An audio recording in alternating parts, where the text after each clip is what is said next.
G'day everybody and welcome to another episode of Banter over Whiskey. We've got a whole crew on tonight. You've got Adrian at That Whiskey Place, you've got Vic at Vic.Whiskey and myself, Brad at Banter over Whiskey. And we're joined by someone that we've had on recently, but some idiot somehow lost the recording. So we've got her back again to redo it. Carmen Hartwich from Starward. G'day Carmen, how are you? Hi, really well. Thank you for having me back for, well, technically the No, third thank time, I you for guess. coming back Yes, welcome back. Welcome to back. this unprofessional podcast. We're getting better, I promise. Look, No, we're not. we had a lot to talk about last time, We but did. gee, there's some big news this time. Yes. It's been very exciting for us, actually. And I guess one of the reasons we sort of had to postpone me coming back and actually having that third chat again, just making sure I'm getting my timing right here. So it was no news to anyone last year that Diageo globally had actually been divesting in a lot of their little ventures that was part of Distilled Spirits Ventures. So this is where Diageo came into flourishing distilleries and actually invested money into it. Now, just because of, I guess, cost constraints globally, they divested through many, many distilleries. Unfortunately, we were one of the ones that actually caught that brunt. So our distillery was actually put up for sale last year. And we were all a little bit apprehensive as to who's going to come in and buy us, what types of changes are we actually going to be seeing here, and will we still be Starward emerging by the end of it? We all really had faith, given that Dave was the one doing a lot of the negotiations here, so we knew whoever bought us would actually be amazing.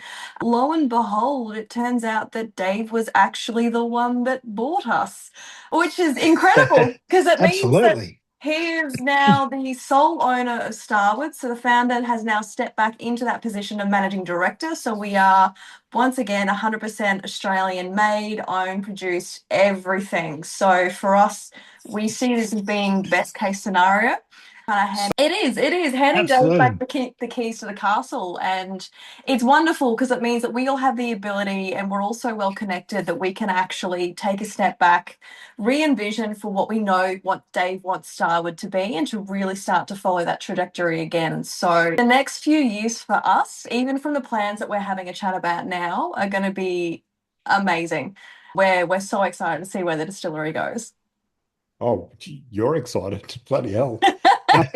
We, I guess from me, we've people that listen to the podcast would know that we've had Dave on, and it's such a cool thing that he's been able to buy it back. Like, it's his, right? And it's That's actually it. his now. So it's That's really it. cool. And to have him, I guess the meetings that we had initially as a whole team once the news was announced, it really, for us, for those of us who are at the distillery, it solidified why we work for Starwood as well. You hear Dave talk about the brand that he built, that he helped nourish to where it is now. And it's really, really inspirational. And seeing where he actually wants to take it and where our trajectory hopefully is sitting within the next few years and how we're going to get there. For a lot of us, it lit that fire back up in us that, admittedly, last year, after we did lose quite a few of our wonderful employees from the distillery after the divestment, it was nice to see a little bit of that invigoration again actually coming back into the team. It really is. Can we talk about whiskey? So what does it mean as far as the whiskey's concerned? Does it change it?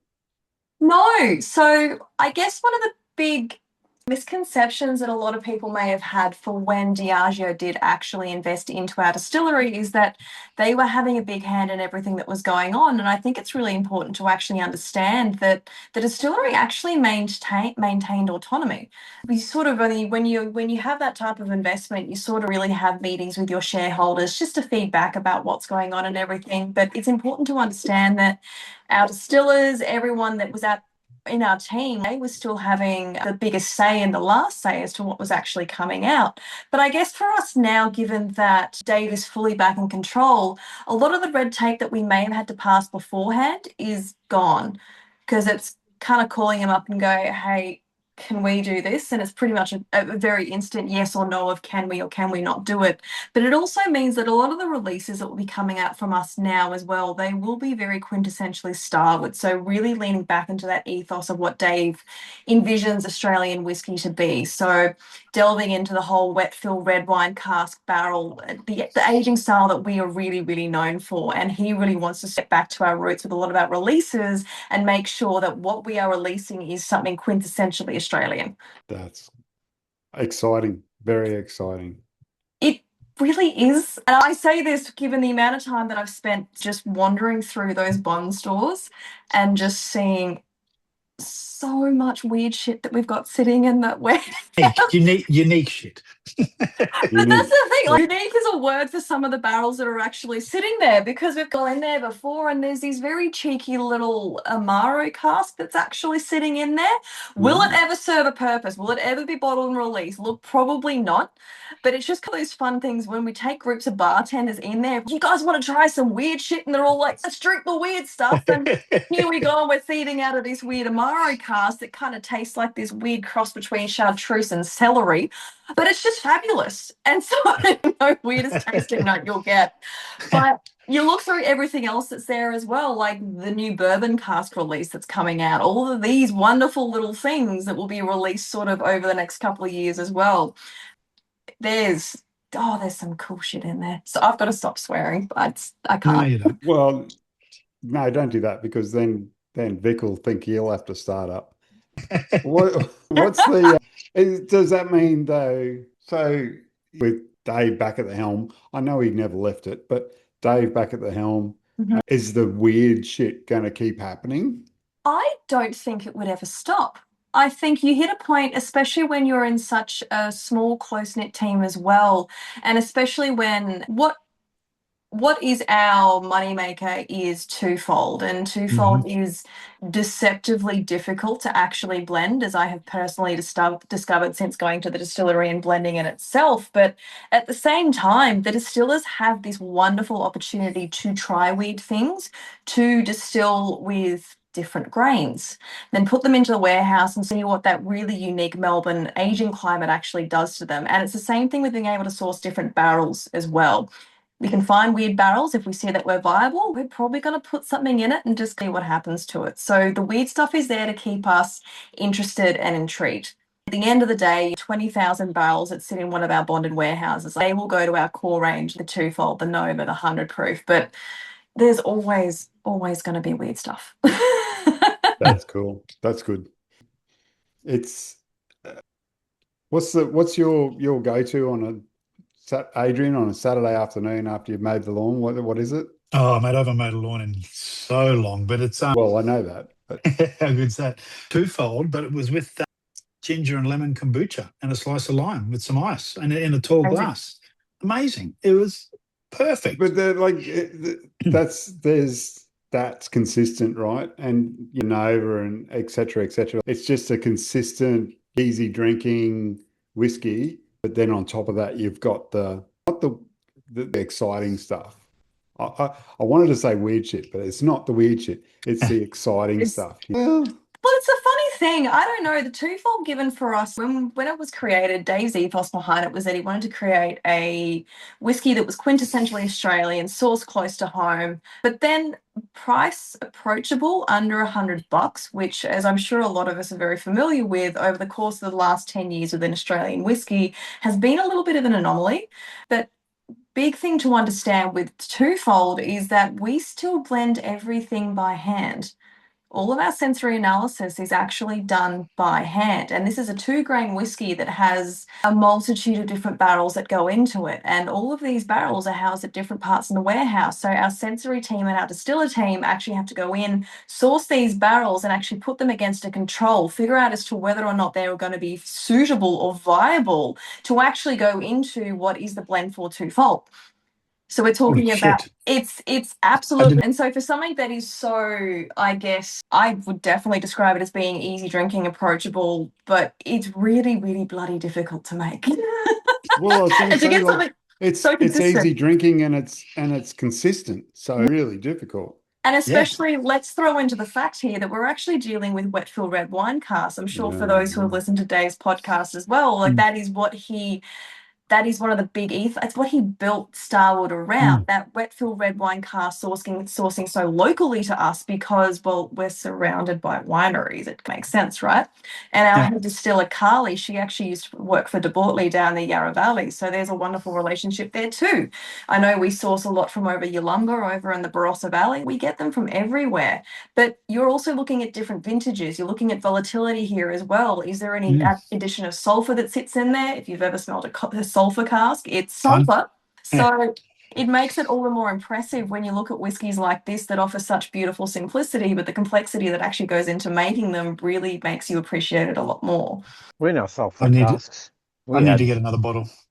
We're done. Now Carmen. that you hear that, Carmen, so that means you've tried the cask strength wheat Starward wheat whiskey. I've got a bottle on my bar actually. Why would I That not? would be Yes, delicious. it is fabulous. So the cask strength for us usually comes out at, can be anywhere sort of 55% ABV is the average of when it's coming out of the cask for us. But the wheated whiskey distillate is really, really interesting because with that sort of a wheated whiskey characteristic, you get this almost like waxy apple. And so I've got a wheated American oak sitting on my bar at the moment. I think it might have been a Shiraz cask, and the thing is just like this little vanilla scroll, like this little apple vanilla scroll, and it is one of the most delicious things I've ever had. wow. My God, when are you going to release a bottle? I don't think I've ever seen it. I've got a fair bit of Starward. I don't think I've ever seen a wheated. No, well, I don't really foresee us actually releasing a straight wheated whiskey. It's not, I know, it doesn't really sit on our remit. So we produce all of our single malt at our distillery. We do actually outsource the wheat though. So we don't actually ferment or distill that on site. We find that our stills don't really seem to work as well, and it's not as efficient for us because we spend so much of our time making a single malt. We find that it's actually better to outsource that because that is a consistent, wonderful product that we can actually get. So it's a 2-grain whiskey. Technically, I guess in Scotch terms, you would actually call it a blended whiskey, but it makes up 40% of our twofold. 40%? 60% barley. Yep. 40% wheat. Of course. It's a 40-60. Then you break that down further, and then within where the grain, so the wheated whiskey will actually be aged in different things like American oak hoggies, we've got French oak, we've got toasted, and then you've got to throw that again on the other side with your single malt. Same breakdown of barrels again, and then you've got to marry all of these together and create a consistent product. Sounds like fun. I don't know how you do it. No, it was amazing. I had the best time. Wow. Maybe we can get a sample of the wheated whiskey, Brad. How can we? I don't know. We need. Well, Carmen's got a bottle on a shelf. I was going to say, I'm so happy to actually send you some samples of this. It's fantastic. It's wonderful to actually taste, especially different side by side as well. You appreciate so quickly how much more aromatic a malted spirit actually is. And for us, because that shows, I guess, our distinctive yeast strain where you get so much like pineapple and banana, and then comparing the contrast here with coming through that wheat distillate that has that really waxy apple characteristic, like the two, but you understand why they work so well together. Hey. Is there a favorite cask that you like to work with since you started blending? And Look, I'll always be slightly biased, and I love anything. If it's American oak, I'm pretty happy. We had a wonderful group of bartenders at the distillery last year, and our head distiller Carly, she was actually doing this big, beautiful blending session with them, and everyone's got all these different barrel types. They're mixing them together, and I'm just going, oh, that's American, everything's American. And she picks up and she smells my glass. She's like, I'm like, I know what I like. This is for me. No one else has to drink this. Oh dear. What are you drinking, Vic? I've moved on. I started with the unexpected, and believe it or not, goodness me, I don't know how long I've had this bottle for. Years. Bottled in 21. Oh my God. I never read the back of it. And what David Vitale came up with, unexpected is a collision of the old worlds. He's talking about the Scottish cask that they used. And then on the last sentence, he goes, fully matured in Melbourne without a peat bog in sight. Now, that's unexpected. Oh, what a punchline. I can't believe I never read that. So this is unexpected. Filled in 2017 and bottled in 2021. And maybe I shouldn't have started with this. It's 48. But I was pleasantly surprised when I poured twofold to cleanse the palate, and it worked. And I've actually done a double pour of twofold. So I'm on the twofold now after the unexpected, and don't know what I'm going to move on to. I might move on to the one you suggested beginning of the week, Adrian, when you reminded me the podcast was going to be on tonight, and I still forgot. What was the one we had with David Vitale that I drank half a bottle while you guys were just chatting away? 100 proof. That's it. 100 Oh, proof. 100 Yeah. proof. Yes. Yep. That's so good. I might go I've for got the that 100 next. proof. 100 proof. Now I'm going to yeah. go ginger beer. Now I'm going to go ginger beer. Number 5. I found the ginger beer number 5. Can't go wrong with a ginger. I couldn't believe it. Still got a number 5 and it's 3/4. Anyone want samples? Oh, what number is that, Brad? 8. Number 8. Yeah, that's number 8. That's the best one. I didn't What are you bring guys a drinking? ginger. What do you I've guys got having? I've got a You've bourbon got cast. enough ginger over there, mate. No, That's good. I've got a bourbon cast number 2, which I cracked. Amazing. Just to bring with me. I've also got the 100 proof because that's a favourite of mine. And I remember last time it was the pick of the bunch. But also, I can't remember, Brad, you're going to have to help me here. All I've got is single barrel. And that's the one that I cracked. Like one that I prepared earlier. It could be that one. It's a pretty good chance it's that one. So you've got a mixture of the 3. And look, the 100 proof still tops it for me of these 3. So it's funny. I really do wish that we had the ability to get more people to actually try the 100 proof. For me, that is my favourite of the Starward range. It's usually a pretty close tie with the bourbon cask. Number 2 was a favourite of mine, but very excited for the next one. But I don't know, there's something about the 100 proof. We sort of affectionately describe it as the Australian Shiraz of the whiskey world because it is 100% American oak. It is actually primarily aged in ex-Shiraz. Well, it is aged in ex-Shiraz casks as well. We source a lot of these over from the Barossa. So that's the idea behind it. Is it is big, it's got sweetness, it's almost juicy to a sense. it's very full. Yeah, absolutely. And it's something that if you're wanting to have a whiskey and you're wanting to happily enjoy a meal with it as well, there's enough of an alcoholic backbone sitting through there that it's actually going to cut through anything that's going to be particularly fatty or salty. And that's really going to enhance those sweet characteristics coming through from both the vanilla sitting in the American oak and then, of course, the rich red and purple fruit coming through from that Shiraz cask. What Carmen said. Yep. Exactly what Carmen said. Absolutely. And that 100 proof, I'm a huge fan of that. So that's another one we're going to have to get, along with another twofold. Oh, look at it. He's drinking it straight from the bottle. Straight from the bottle. Is that a co-ferment that you're opening there, Carmen? Yeah, it was. Yeah.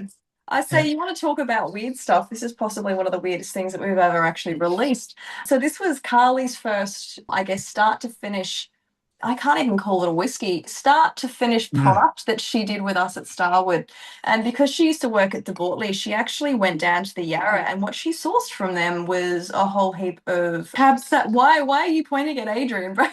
No, I'm pointing With at the bottle. the bottle Oh, behind me. That's okay. She sourced a whole heap of Cab Sav, and what we did is we had the grapes pressed, and we actually put the must, so the unfermented grape juice, in our fermenter with our malted barley, and everything actually got fermented together.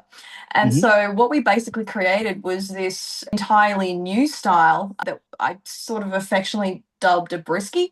So it is neither a brandy nor a whiskey, because obviously brandy is made from grapes, whiskey is made from grain. This is the child of both. And it has the nose of a brandy or a cognac, but it has the palate weight, the finish of a whiskey. And the amount of people that were actually, I guess, a little bit apprehensive to buy this at first because of what it was, but then they had the opportunity to try a small bit. They're like, can we get any more? Well, no, this actually sold out, but not gone. It will certainly not be the last time that we release a co-ferment. It will be coming out again, just in a little bit of a different form. So it's very exciting. We were, when we were at the distillery and did the podcast with David, he was talking about what was coming, and because it was not long after the podcast that the co-ferment was released, and he was so excited about it. It was really cool. You get that a little bit from distillers and even when it's there, but David was genuinely excited about the co-ferment. He said, "Wait, something that's never been done before." He from what I can see within our distillery team, he really encourages innovation. So if they come to him with sort of a weird and wacky idea and it's plausible, he's going to say yes, because he understands that within that Australian market, and obviously we make our broader range of whiskies to suit your everyday drinker, but of course you get the people that have had that, but then they want the weird stuff. So we've got to make sure that we're still feeding out all the weird things that you can possibly get. More weird, more weird. 100% more weird. Yeah. I am here for the weird. I have offered that if they want to make more different grain whiskies and they need someone to come in and help them and then clean the stills, I will volunteer, because I am very much an advocate for more weird things to come out. I like what Adrian said earlier about it being unique. That's a way into the market when you've got something that's unique and nobody else is doing. That makes a big difference. But something that Starward always does is when it's released, and I think you touched on it before, Starward makes sure that it's still very palatable and very something that you want, not just unique for the sake of being unique. Just not weird. So we can't expect a sugar-free monster then. Finish. Look, I'm not going to judge you for what you. I'm not going to judge you for what you mix with your whiskey, but I might have questions. In a barrel, finished. Oh, look, if we're wanting to really, what generation are we up to now? Is it Gen Z? Are they the drinkers? I can't remember. I don't know. Whatever the new generation is, Vic's frozen.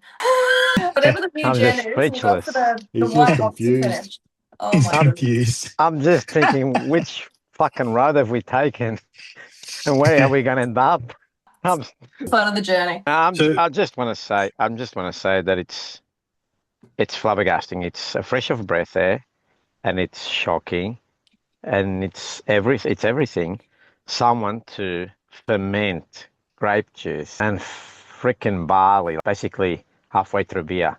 I mean, the mash bill. If I take this bottle somewhere and they go, well, have a look at this whiskey, and just like them say it's whiskey, and I ever guess what the mash bill is? And if I tell them it's grape juice and barley, they're not going to believe. No, you can't ferment that together. It doesn't work. And it worked. And then they aged it, and then you guys aged it. Yes, oh my God. But that was exactly it. But there were so many other things to contend with here as well, because when you're actually throwing a completely separate base into your normal ferment, your fermentation time and what you're getting out of it are going to completely change. And so they had to watch this stuff like a hawk, because your fermentation, because the amount of additional sugar you've actually got sitting in there, it's going to speed up. And so what you're producing, your end product, is going to taste completely different. But at the same time, the way that they managed to do it, it just worked. There's a second release coming, yeah? Yes, there is. I can't confirm exactly when, because I'm trying to keep a secret, because at this point in time, I actually can't remember the month. But look, this is definitely a project that will continue. And when it is released, it will come in varying forms. And I am personally really excited to be able to do side-by-side tastings of all of these, because one of the most beautiful things about doing releases like this is that you can change something so quintessentially subtle. So this could be something as simple as, let's change the barrel that it's aged in. Let's change the grape varietal that we're using. It can be one thing that's going to make a massive difference. And for those who really, really love the category, you get the ability to go side by side and go, well, this one difference created this huge difference in this finished product. And I can't wait for that. It's going to be so great to see it. I was going to ask about the East, how hard it would be to get a strain. But that one was a little bit more interesting. A blessing in disguise here was that because we do have someone like Carly who is working with us, it means that she does have extensive experience in actually working with yeast that primarily actually ferment grape juice. So you can actually look at it from a more logical perspective and actually see what's going to happen anyway. Because with our normal fermentations, we are actually looking at 2 different strains of yeast in there anyway. We need to, because we have that really, really long fermentation. So we need those separate strains. You're looking at same, but different with this co-ferment. So what can you tell us about the upcoming bourbon cast that you hinted at earlier, that you kept going but you didn't say anything? Because I can't. I know. I'll go back. Let's go back to the co-ferment, because I got a question. the putting the first one down, was there multiple put down at the same time, or was it just we're putting this one down, we're going to see what happens, and then we might? So everything, depending on when we can get a hold of particular products, things are going to get put down, and we have to actually work through it sequentially as well. So one's put down, and then another, which is why it gives us the ability to do year-on-year releases. So it was all done in a very logical stance as well, because we understand that we can't have a lot of our barrels sitting in there an excess amount of time, because otherwise there's way too much extraction and the whiskey doesn't taste right. So it was all done at I realize I'm saying a lot without saying absolutely anything here. Have you met brand ambassadors? Do you know what we're good at? No, everything was done. Everything was done at very, very select times. So we had to source things at particular times as they became available, then ferment, distill, and then put into barrels. So it wasn't all just like, here's 1 week at co-ferment where everything goes in. It did have to happen at different times. Yep. And Very to answer your political question, I know. I'm trying to say as much as I can without giving too much away here. I don't know how much I'm allowed to say, and I would like to keep my job. But touching on the bourbon cask, to put it simply, where we've sourced the bourbon barrels from this time, Mhm. I haven't seen them in Australia before. Okay. All right. When I very first started at Starward last year, I walked into the warehouse and I just went, the fuck is that? What are those? Why are they there? And they're like, oh, that's the next bourbon release. I'm like, what? And got very, very excited. That's okay. Like, If we that know got how you much you love a excited, bourbon. I'm Yeah. excited. It wouldn't be. It wouldn't be from the state that Dave was living in. Oh, they'll be Kentucky barrels. Where? I feel really bad. Where did I feel like I'm going to ask you this? Where did Dave live? Was it New York or Washington? I thought it was I feel like, yeah, he was. Washington, I thought. Washington. I'm pretty sure from the photos of his neighborhood, looked like Washington. And when you were no. standing outside his No, bedroom I was going to window. say, because if it was from Washington, you know what? No, that wouldn't say anything. There are so many distilleries in Washington. It is not a Washington distillery. I can tell you that much. Oh God, Yeah. I knew you would do Well, something that like that. narrows it down. Not. Yeah, no, I know. It is neither Washington nor Might be Kentucky. MGP barrels. They're pretty good. MGP barrels are very old. They're really high quality. I may get some fabulous ones too. That is, it's not That's all you from can say. MGP. So we just sit here and you keep throwing out distilleries at me until we hit the right one. Will Starward be one day maybe like a mini MGP, Australian MGP? Would you guys make? You got the capability of spirit. Yeah, I was thinking with the current climate on the economy, there's a few pop-ups heading that way, but I don't think they're going to be sustainable. This is my personal opinion, not the podcast members' opinion, by the way, to the listeners. So if you want to sue us, well, I've got no There's money. no us. Good luck. There's no us. But yeah, nice. Yeah, I'm thinking in the future, long term, there's going to be demand for contract distilling, especially after all these other guys go bust. Yes. I definitely agree with you there. I think financially it would be a good option, especially given that Dave is now the sole owner of the distillery. I would not be surprised if things like that didn't come up in the future as well, but that's sort of like the next couple of years for us as well. So making sure that we've still got the capacity to meet the demand and projected growth that we're actually after, in the event that we have the capability to then actually that opportunity to other people as well, if they would like to use us as a contract distiller. I wouldn't see a reason as to why they wouldn't do that. That would make sense. And the idea of contract distilling is a wonderful thing. I think it gives people the opportunity who may not necessarily have the financial investment to be able to literally buy a distillery, because they're not exactly cheap, but have the ability to produce and bottle something that is their own. And in itself, that helps grow an industry amazingly. Like, it's done wonders for the United States. And on the mainland here as well. Absolutely. And expanding on that, also your pre-made cocktails. I see more and more, especially in Sydney, when you go to the bars, it's a lot of time and it's hard work when you've got the lines 4 or 5 deep.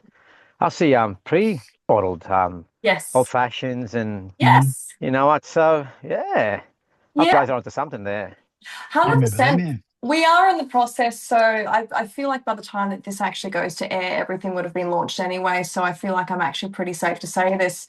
For anyone who's listening who may be working in the hospitality industry, we're actually launching what is our biggest cocktail competition to date so far. So this is something we've been working on in the background for about the last year. So it's actually a bottled cocktail competition. The idea being is that the winner from the bar has to actually create their version of what is, I guess, a new old fashioned using twofold, but they have to be able to produce it to be reproduced at a commercial scale, and it has to be shelf stable, and the person who wins, so both their name and their venue will go onto the bottle. It's about a 3,000 bottle run, and it'll be distributed around Australia, available for everyone to purchase from both our home place, from shops, things like that as well. So that one's being launched for us in March of 2026. So, and that'll be a yearly competition for us. I'm in two minds about cocktail competitions. I see that they have viability, but at the same time, it feels very rinse and repeat. So when our wonderful marketing manager came to us with this idea, I was like, hell yeah. Yeah, Brad's going to enter next year. I Brad, remember that cocktail you were telling me when you were on the island? I have got an Don't idea say it, don't for say a it, don't tell me a cocktail. secret. Don't steal No, I've my got an idea for a You've cocktail. got to and work. Don't steal I'm my gonna do it. kombucha one, you wanker. You've got to work for a licensed venue to be able to enter, just That's as all a right. heads Brad up. will get a part-time job somewhere. Now, Brad's got this really good cocktail that he made. Oh, my God. That's going to work, Brad. What? 2 months ago, around Christmas time. Oh, Remember yeah. the one you said you tried something different, a couple of things different. Yeah, I did. Change ideas. did. And yours so was, much you can't my remember. God, it's perfect. You didn't It go to was really Ireland. good. But I've got a, yeah, anyway. Doesn't Next matter. year, It's Banter got- over whiskey, we'll have an I'm in. entry. It's got Taylor in No, you didn't have a H. Taylor, no. You didn't have bourbon, no. Actually, I had an Australian whiskey, believe it or not. I just want to say, I cracked this first time ever. I've had this bottle for a while, the honeycomb. It's not whiskey because it's infused with honey. Yes. And I was skeptical. I bought it and I'm going, oh, this is not going to be good. It's only 40%. And all the spirits I've had infused with honey, I didn't like them. And I'm going, I'm not going to open it. And I just opened it and holy shit. Put that one on your ice cream. But that's the Ice thing. cream, You Yeah. just everything. you Drink just it touched on straight, it though. ice, you name it. Well, it's 40%. That's kind of the thing. Like most But of it fucking works. But It then works, most of Carmen. the liqueurs you see, or most what the whiskies that are infused with honey, they sit at a lower alcoholic percentage, and so sometimes you can get this almost cloyingly sweet aspect. And I mean, believe the majority of the ones that come out of the US, there's some great examples. Like Wild Turkey American Honey literally created the category, like Jack Daniel's honey. They don't use anything artificial in them. I know, right? But they actually don't. But for us, we sort of twist on it, and it's Australian floral honey. So we actually source from down in the Mornington Peninsula. So all native, and you can smell that on the nose as well. It's sort of this really interesting honey, these wattle seed eucalypt characteristic on it. Like Australian is really distinctive. But you can actually buy from Beechworth Honey Company down in Vic. They ship. You can actually get a lemon and soda. So in a tall glass, you pop some of that, then you top it with ice, top it with this soda, lemon and a sage leaf, and it's fucking delicious. Oh, I'm going to try that. Yeah, it's really good. Is it better than tea with lemon lime kombucha? Yes. Ginger lemon Yes. kombucha, mate. It is. Get it right. Get it right. Yeah. With a slice of And- lime. If you saw the legs on these, Brad, it's, oh God, 40%. Could be 43, 44, but it's delicious. No, this is good. I'm pleasantly surprised. Talking about ginger, I'm onto the G cast number 8, and I admit I'm not a huge fan of ginger beer cast, but like ginger beer, I really like it. But the ginger beer cast that I've had before, it's really cool. Like it's more on the nose that it's the ginger beer. Yeah, it is. But that drinks like whiskey. So that's the winner for me. It's one of the blessings about actually just having the ginger beer cask rather than that infusion of ginger beer. So on the nose, it smells like you're cracking like a freshly opened packet of the Budrum crystallized gingers. Yeah. Anyone who's not from Queensland is probably like, what is she on about? But it is a very distinctive thing up here.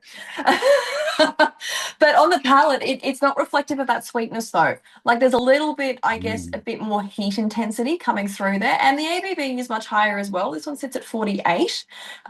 So Can I just say, like, though, it's a different heat. It's not like a really strong in your face heat. It's like a whiskey, and not even like a ABV heat. It's like a whiskey warmth, like just perfect for that. Yeah. Sorry. No, Carry on. it's sitting around the fire, like just having something nice just to kind of warm you up. Yeah, absolutely. The nose is unreal. Did you take some with you, Adrian? No.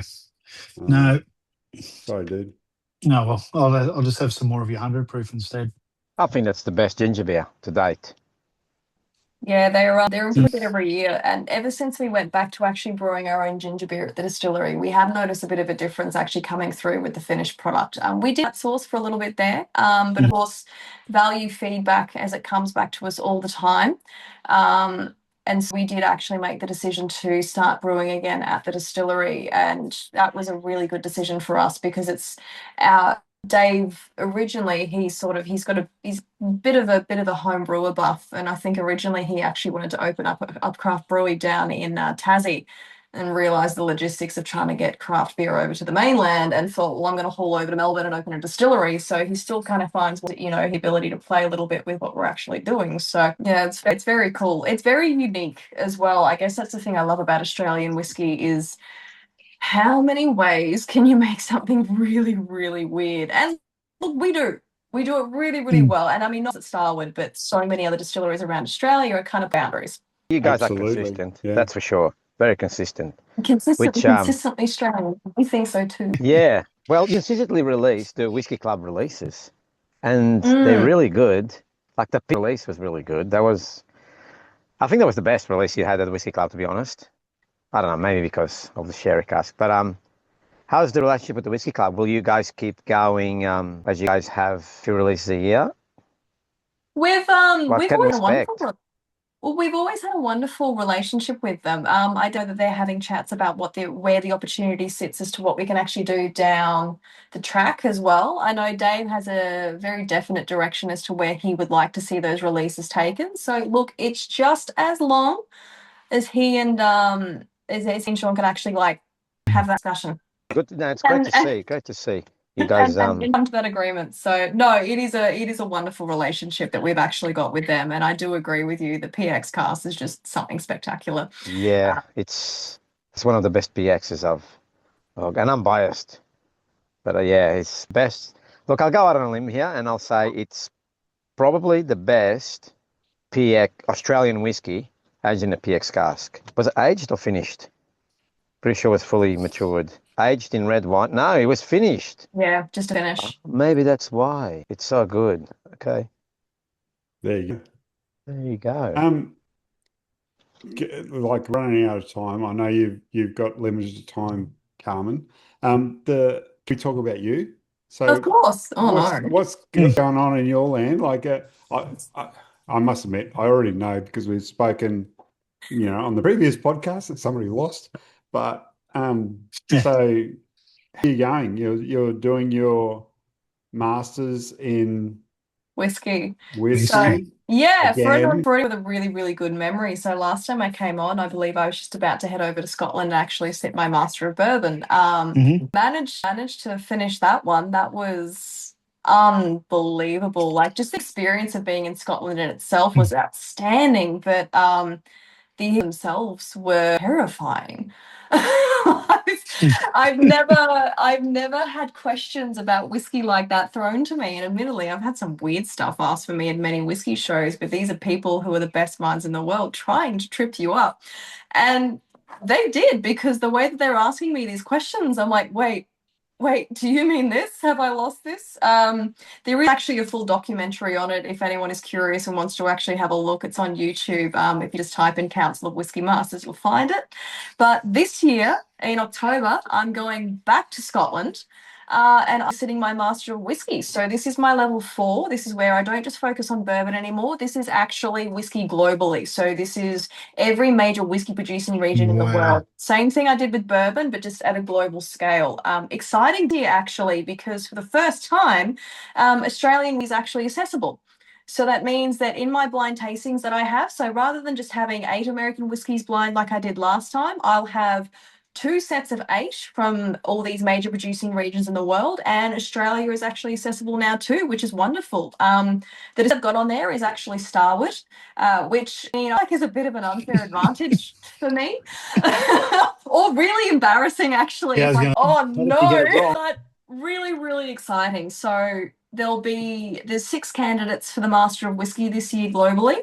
So we all had our first dial in with each other 4 days ago, actually, but we all know each other really well because we either sat the exams together a couple of years ago, or I met a few of them over in Texas last year when I flew over to be an examiner for the next Masters of Bourbon coming through. So I got to ask the weird questions, but it's huge. It's the same thing again. My whiskey collection has doubled, if that was possible. I've got the shelves behind me, and I've just got a mess of boxes of what needs to be more shelving done on the side here now too. But I found the whole experience itself was one of the most rewarding things I've ever done. And to come out of this, and I guess the opportunities, I wouldn't be at Starwood if I hadn't gone through and done that, because for me, it allowed additional recognition within the hospitality industry. And so I guess they saw the opportunity with me to actually help elevate things like their training and education programs as well, which is what I'm doing at the moment. But if you see me in about 5 months, just in a ball in the corner, just like reciting whiskey facts, just prod me and make sure I'm okay. And but just know that there's probably a few things going on. Okay. We can do that. Poke you with a stick. You're good? You're dead? No? Yeah. Okay. Do something. I must, Talk whiskey. Do something. That'll be me at the whiskey. I must admit, I noticed your shelves and you've got a problem. It seems to be a space problem. Yeah. Yeah, that's the thing. I've strategically placed the camera so you can actually only see everything that I've organized. Because this is primarily my American and a little bit of Australian whiskey collection on the 3 shelves, the 3 bookcases behind me. The rest of the world, as it currently sits, is in that side of the room. Yeah, not pretty. Serves a purpose. But no, I fully condone anyone who actually is wanting to elevate their whiskey knowledge, specifically through whiskey and bourbon and scotch, to check out the Council of Whiskey Masters. They're very clear, concise courses. The material's very, very well put together. The exams, the first few levels of the exams, they break you. But really after a challenge and you want to sort of have a master's route, like feel free to ask me any questions. I'm happy to answer anything. That's why I'm here. That's part of my job now, is just to help coach and mentor future masters as well, which is exciting because we just create more whiskey nerds in the world, and I think that's a beautiful thing. You know what? I'd like to do that, but I just don't think I've got the palate. Like I don't. Of yours and ours, Corey, his like you ask him for his tasting notes and he says it's not shit. You know that's how I am. Vic's got a palate, like he can pick out different flavors and all that sort of stuff. But I remember doing a night with you where you taught people how to do blind tastings, and it was a mind it was really, really good, and I think I kind of had it at the end, but my palate is nowhere near like yours.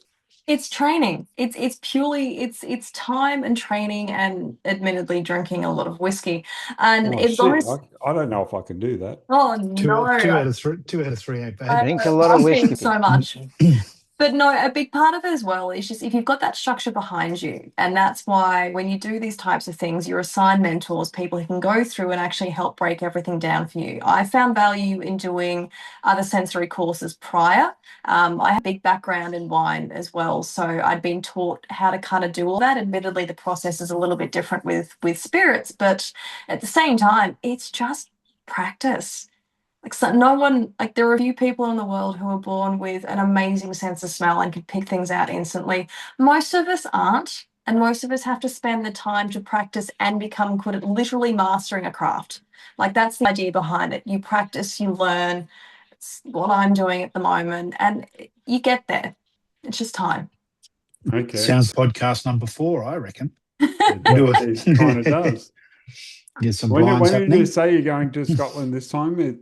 October. Yeah, October. October this. So I'll head over there at the start of October, which is very, very exciting. So a couple of days over there to sit my exams and then heading straight back home, because for us in Australia, that is a very, very busy time of the year. So I'm very excited to get back over and just see Scotland again. It's amazing. I loved it there last time, even though I was a ball of nerves for the very first part of it. But I'm excited to get over there and see everyone again too. Because a lot of the previous masters come back over as examiners. We get to go back and catch up with all these wonderful people, like Steve Beale's going to be there, Dave Broom's going to be there, and they're beautiful people. And it's just nice to be able to have the opportunity to sort of catch up and reconnect with everyone. I think Dr. Rachel Barry might be there this year. She's actually a member of the board now, so she's on the Council of Whisky Masters. So she's one of our board members, which is exciting and terrifying. If she's one of my examiners, like I haven't got a hope. I'm too nervous. Please don't judge me, Whiskey Mum. Rachel Barry. Yeah, when she was in Brisbane a few years ago. Yeah, that was awesome. She's wonderful. When I was over there last time, I had the opportunity to spend some time with her at what is Brown Forman's bottling plant just outside of Edinburgh, and that's actually where her sensory analysis lab is. And I get in there. I'm 2 days from sitting my damn exams. We get into her little sensory lab, which is daunting in itself because you're there with Rachel Barry, where she does all of her work, and she's got these 3 glasses sitting on the table. She sits down, she pulls up her laptop, and she's like, "Right, I want you to give me your tasting notes." I'm like, "What? What do you mean?" So I'm sitting there. She's like, I just want to see what you think. I just want to compare them to mine. So I'm like, okay, this. And we sort of had this comparison. Things that I was referencing are quite Australian. So things like a violet crumble. Like one of these whiskeys smelt like violet crumble. And we had to sort of make a correlation to Scottish candy through that one as well. Turns out I was actually tasting the yet to be released Masters Anthology from Glendronach. And she was coming through, and she was asking for my tasting notes to compare. She used you. That's what she did. She used you. No, it was amazing, but it was just wonderful just to kind of like sit with her and just break everything apart. It was truly once in a lifetime experience. Oh wow, that's really amazing. Cool. Carmen, for the fans, maybe the stalkers, fans, which whiskey shows will you be present at? This year, I will be all the ones. So Brisbane, where I'm based, I'll be at all the ones in Brisbane. So we'll be doing Whiskey Live. We will be doing the Whiskey Show. I will be doing Whiskey as well. I believe that's coming back this year, which is really exciting. Yep. I meander around to a few of the others across Australia as well. We'll be doing the Mould Festival across Australia too. So admittedly, that is more of a wine and cheese show, but there will be whiskey there because we'll be there.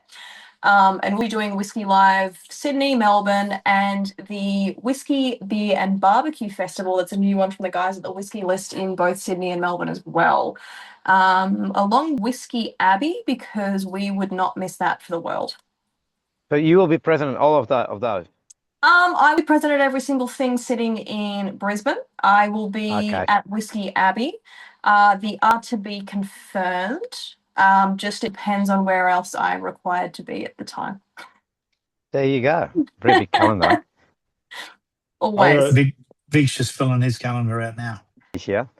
That's your New Year's resolution. So I'll meet you in Perth, Adrian. Cool. Yeah, there's a Whiskey Live. No, I just go through Perth. I don't stay there. At the airport. We can edit a bit out, Brad. No, that's just the Qantas. I think Adrian and I were at Whiskey Abbey last year, and it was the best show I've been to. Whiskey is up there, really up there. The vibe just amazing. It is. But Whiskey Abbey, really enjoyed that, and yeah, I'm keen to get back to that one as well. What about about shows like the Whiskey Live in Singapore? That sort of thing? Would you guys do that? I believe we'd look to do that eventually. Just because this year, obviously, that we are going to be revisiting everything because Dave is at the helm now, and so we need to just sort of take us back and just envision what we're doing. We want to focus a bit more on Australia first. We do have distribution in other markets as well, and so it's not to say that we wouldn't, but not this year. Down the look, it is definitely going to be something that I'll be seeding the idea. Definitely not because, I Starward would do amazingly in somewhere like Singapore, but I would also very much like to go to Whiskey Live in Singapore because that would be fantastic. But we see a huge opportunity for other shows like that as well, but they will be further down the pipeline for us. Okay, fair enough. Well, maybe we can do to go to Whiskey Live in Singapore with us as a punter. As a maybe we can serve. Maybe we can go down and serve Starward, Brad. Oh, well, We've been talking about this a fair bit, Carmen. Yeah. We can be Starward ambassadors over there. Like doing her masters in whiskey, and we still haven't done our RSA. So Do you need an RSA in Singapore? Isn't that the beautiful thing about Australian whiskey, though? Is it all you kind of really need? Ability to talk shit and drink good whiskey, and look, you're halfway there. Not so let me put on my business card yet, but again, also something else I'm working on in the background. Yep, definitely can talk drink whiskey. You know what, we've gone a little bit over our time, but that's okay. Thank you very much, Carmen. Appreciate it. I promise I won't lose it this time. Oh, you jinxed it. Yeah, okay. It's like you better not. No, it'll be fine. It'll be fine. It's fine. It'll be good. Well, I recorded it anyway. Screen You recorded it on my recorded new it. phone. What? On Oh, my new no. phone. So I'll send you the audio if you've lost it. Okay, sweet. Thank you, Carmen. Thank you, Adrian. Thank you, Vic. Thank you. At home, thank you very much for listening. We appreciate it. We will see you on the next one. Until then, cheers. Cheers. Cheers.